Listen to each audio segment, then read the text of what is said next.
जय मिथिला जय जानकी। स्वागत है अहाँ सबका हमरा चैनल पर। और ओजका एहि वीडियो में हम मधुश्रावणी के 5म दिन का कथा देव जा रहल छी। 5म दिन का कथा के 4टा भाग छे, किंतु बहुत छोट छोट छे और छोट छोट मिला के चारों भाग मिला के बहुत छोट कथा है ओजका।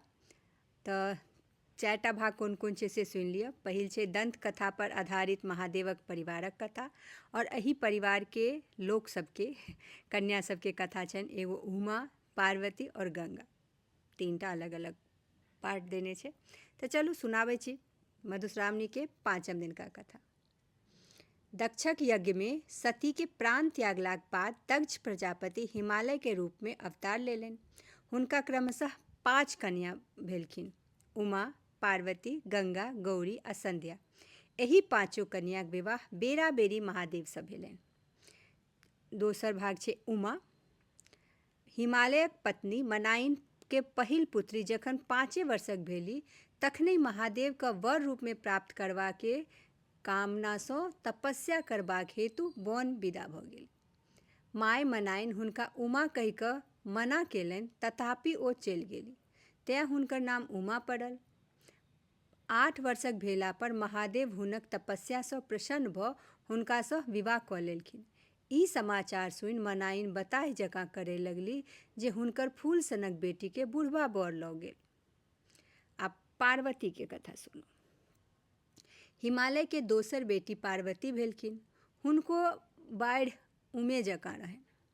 ओहो थोड़बे दिन में विवाहक योग्य भऽ गेली। पार्वती एक दिन फूल तोड़ै लेल सखी सभक संग कनक शिखर पर गेली। ओतऽ ओ एगो बूढ़ तपस्वी के देखल जकरा बड़का बड़का पाकल केश आ बड़का बड़का दाँत छल। ओ बसहा पर चढ़ल डमरू बजबैत छल। पार्वती चिन्ह गेली जे ओ आन कियो नहि, साक्षात महादेव छथि।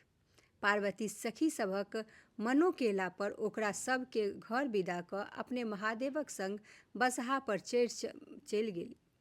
सखी सब घर आबि मनाइन के सब बात कहलनि। ओ अपन कपार पीटय लगली जे हमरा कपार में की लिखल अछि जे एना भऽ जाइत अछि। किंतु आब भऽ गेल से भऽ गेल, तकर कोन उपाय। आब चलू सुनै छी गंगा के कथा। हिमालय के तेसर बेटी भेलखिन गंगा। ओहो जखन पैघ भेलखिन तखन एक दिन महादेव भिखारीक रूप में आबि गंगा के अपन जटा में नुका कऽ भागि गेला। मनाइन जखन ई बुझलनि तखन फेर माथ कपार पीटय लगली जे ई बुढ़वा के इएह धंधा छै जे हमर बेटी सबके चोरा कऽ लऽ जाइत अछि। तहिया सँ गंगा सतत महादेव के जटा में रहय लगली। तऽ ई छल मधुश्रावणी के 5म दिन का कथा। हम आशा करै छी जे ई कथा अहाँ सबके यूजफुल लागल हैत। तऽ एहने और कथा के लेल जुड़ल रहू हमरा साथ। मिलै छी अगला कथा पे। ताबे तक जय मिथिला जय मैथिली।